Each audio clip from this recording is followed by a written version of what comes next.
Closing the door for privacy, performing hand hygiene.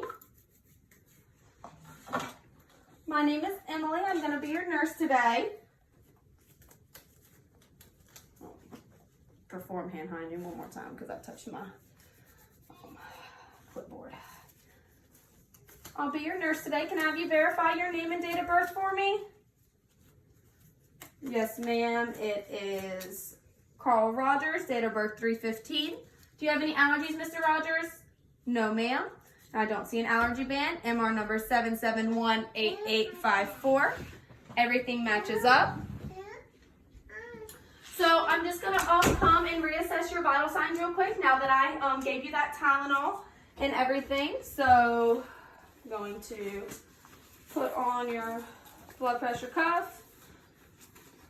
I'm going to attach this probe to your finger so I can get your O2 while I'm doing this.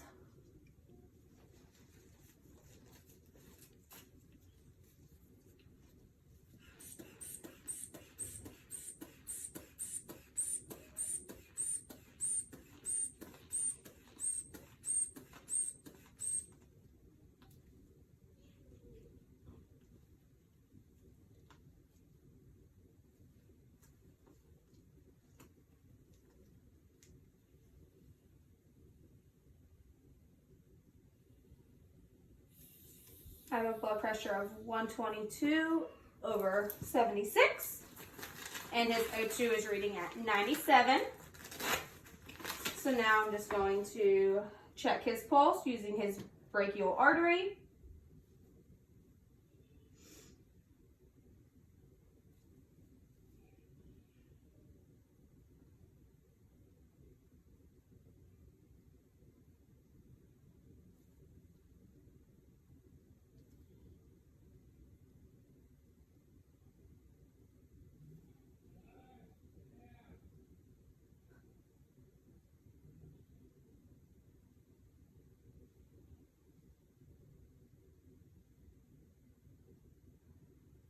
Okay, I have his pulse at 82. Respirations.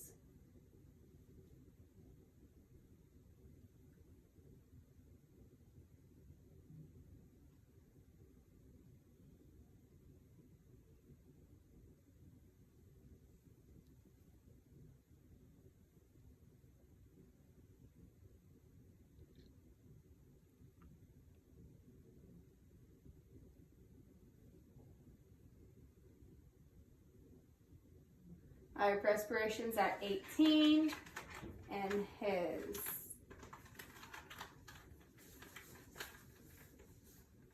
temperature, 98.2. So now I'm just going to do a little bit of patient teaching for you. So I know that you said that you haven't been following your 1,800 calorie diet. That is very important, especially since we saw the spike in your A1C. It went from a 5.2 to a 7.4 in the last 3 months, and that's a significant increase. So we want to make sure that we're only getting 1,800 calories each day. So it's really important that you're paying attention to how many calories that you're taking in. So an easy way to do that would be like keeping a diary. Every time you eat something, just look at the calories and kind of jot down what you ate, how many calories it was, so you can have an idea of how many more calories you can eat. And if you see something that you really want and you're like, oh, that's going to put me over my calories, maybe it'll, okay, I can't do that. So we just want to make sure that we're definitely watching those calories. We also have you on a 2-gram sodium restriction diet. So that means anything with salt, so processed foods, lunch meats, fast foods, fried foods, everything like that. Anything high in salt, so like your salt substitutes when you're cooking, be very careful with the salts and the seasonings and everything that you put on, because those are usually high in salt also. That's another thing that you could write down in your diary, like, okay, I had this and it had this many calories, this many grams of sodium. That way you're just keeping that all on track. Another thing that we want to make sure we're doing is we're regularly checking our blood sugar. Do you know how to do that? Oh, yes, ma'am. I've taken my blood sugar for years. Okay, well, I'm just going to kind of do a rundown with you real quick. So you would first make sure you clean the pad of your finger with an alcohol swab. And then you want to take your lancet and then you'll prick your finger. You always want to make sure that you brush off that first drop of blood because there's still some of the alcohol on the tip of your finger, stuff like that, from whenever you swab this. You want to wipe away that first drop of blood, and then the rest of the blood that you get to come out is what you want to test, okay? Are you able to teach me back how to do that? Yes, ma'am. I want to clean it with alcohol and then prick my finger, wipe away the first drop of blood, and then test the blood. Yes, sir. Correct. What else?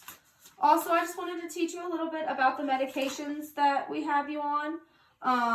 Of course, your insulin. You know that if you're taking 2 types of insulin, you want to make sure that you draw up your regular insulin before you draw up your NPH, okay? So that's very important whenever you're administering insulin, because I know we do now have you on the sliding scale for the regular insulin, as well as the NPH that you've been on. So whenever you're doing that, just like I said, make sure you draw up the regular insulin first, and it's going to be the same process. You're going to want to make sure you pull back that much air into the syringe, inject that into the bottle. So you want to inject the air into the NPH first. So you're going to inject the air into the NPH, then you're going to remove the needle, draw up however much air you're going to need for units of the regular insulin. Then you want to inject that. You want to draw up your regular insulin, and then use that same needle and draw up your NPH, okay? And then that's something that we'll kind of do a little bit more before we discharge you. We'll let you kind of practice doing that beforehand, okay? I just wanted to go ahead and give you a rundown of that. Also, we have you on morphine for the pain, as well as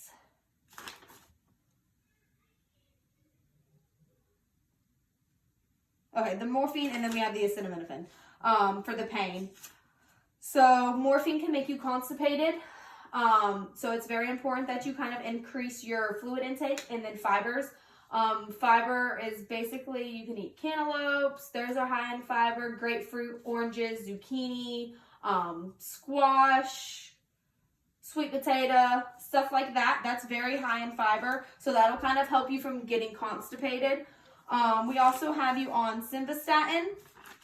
That can cause headaches. I know I kind of gave you the rundown of what that was for earlier, but a side effect of that is headaches. So if you experience any like abnormal headache that you don't normally get, it is a normal side effect of that medication.